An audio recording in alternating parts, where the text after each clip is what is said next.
Hoy entramos en contacto con el linaje de Don Pelayo, el paradigmático paladín de la Reconquista, el que dio comienzo a una suerte de 780 años en los que se dieron cita continuos avances y retrocesos, un proceso larguísimo que culminó en 1492, el 2 de enero de ese año, con las capitulaciones de Santa Fe, y en las que se ponía fin al dominio musulmán en Al-Ándalus, es decir, la península ibérica.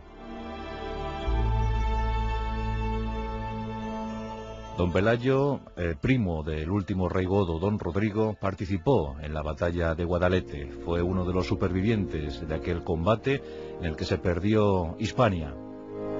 Se ponía punto y final a 300 años de gobierno visigodo. Los 5 millones de habitantes que por entonces había en nuestra península ibérica tuvieron que asumir de grado o por la fuerza el dominio de la media luna. Un tiempo muy difícil en el que los que no se resignaban retrocedieron hacia las posiciones norteñas para iniciar ahí, de nuevo, el ataque, el gran avance. Y todo comenzó en las montañas cántabro-asturianas. Don Pelayo había nacido en Cosgaya y tras la fatalidad de Guadalete rehizo armas, resituó la ideología y logró convencer a una suerte de irredentos, de rebeldes, para que le siguieran en la lucha contra el musulmán. Los ismaelitas, de momento, ignoraron a aquellos asnos salvajes, así les denominaron en las crónicas. Pero muy pronto se darían cuenta que subestimar a ese diminuto enemigo les iba a reportar grandes desgracias.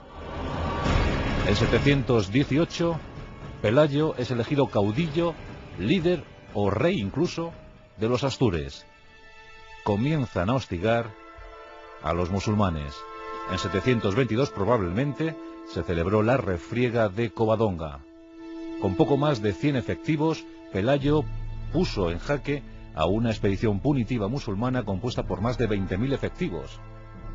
Y es que conocían profundamente la orografía. Las montañas le eran propicias. Pelayo supo dar batalla al poder, al inmenso poder ismaelita. Y de ese modo nació el reino de Asturias. Pelayo mantuvo su vigencia, mantuvo su liderazgo hasta 737, año en el que falleció de forma natural. Le sucedió su hijo Fabila. Y no porque la dinastía fuera hereditaria, sino porque los magnates godos, los prebostes astures, dado los méritos de Pelayo, las grandes hazañas contraídas por Don Pelayo, pues quisieron que eso tuviera continuidad en la figura de su hijo Fabila. Pero Fabila no era como su padre. Fabila era un hombre entregado por completo a los placeres mundanos. Se casó con Froya, pero con Froya sus hijos la verdad es que no llegaron a reinar por muerte prematura, por diversas vicisitudes. Y Fabila tan solo tuvo 2 años para intentar emular al gran Don Pelayo. El único mérito en la capital del reino, Cangas de Onís, fue elevar una ermita, un santuario en el que quedó depositada la Cruz de la Victoria, esa cruz de roble que tanto acompañó a Pelayo en Covadonga. Pero poco más, en 739, Fabila moría víctima de un oso, el famoso abrazo del oso.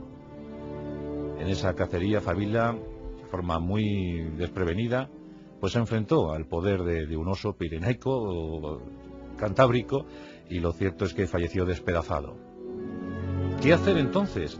¿Alguien estaba capacitado para mantener el linaje de Pelayo?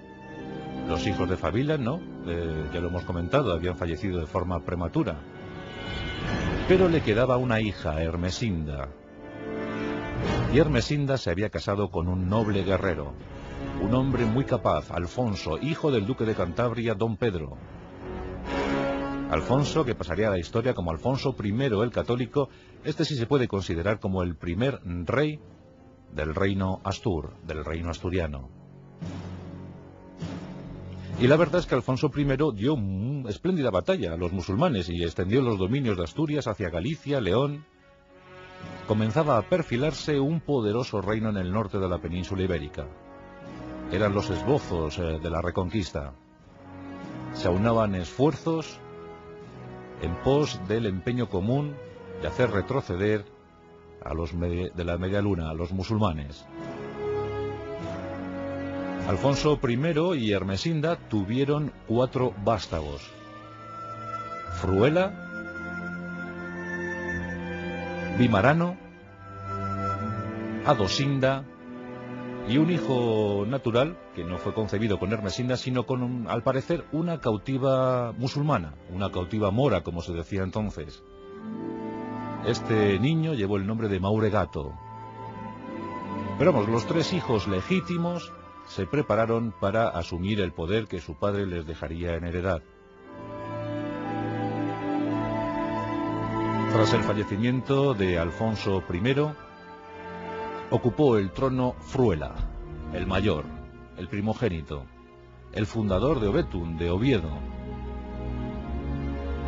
Pero de inmediato se mostraron las discrepancias entre los hermanos. Adosinda asumía las decisiones de su hermano mayor Fruela, pero Vimarano no quería saber nada de Fruela. Se produjo un enorme enfrentamiento, una enorme discrepancia entre los 2 hijos de Alfonso I. Y según cuenta la historia, la mayor parte de la nobleza, los aristócratas, los grandes magnates del momento, se reunían en torno a Vimarano. Todos creían que era más capaz que Fruela para asumir el gobierno del reino Astur. Las conjuras circulaban por las estancias palaciegas. Cangas de Onís era un hervidero de conjurados. Y Fruela decidió resolver por la vía rápida, ordenando el asesinato de su propio hermano. Este hecho se consumó, pero los afines, los leales a Vimarano, no se quedaron quietos, y al poco Fruela I era ejecutado por los leales a su hermano Vimarano. Y aquí tenemos un momento de zozobra para el pequeño todavía reino asturiano. Entre los hermanos se habían matado. Quedaba Adosinda, era la nieta de don Pelayo. Y también quedaba el pequeño Alfonso, primogénito de Fruela I, y en ese momento demasiado pequeño, en edad muy minoritaria, para asumir el trono en ese momento tan difícil. Y es aquí cuando surge con inusitada fuerza la figura de Adosinda. Solo quedaban como herederos directos, como portadores de la sangre de Pelayo, Adosinda y su sobrino. ¿Cómo salvaguardar el linaje de Pelayo, tan importante en esos momentos para asumir el destino común de la Reconquista? Adosinda toma una decisión. Adosinda era una muchacha bellísima, era muy valiente, muy decidida, dicen que de carácter firme. Pues Adosinda, con unos cuantos seguidores, los propios de Fruela I, deciden buscar refugio sagrado para Alfonso.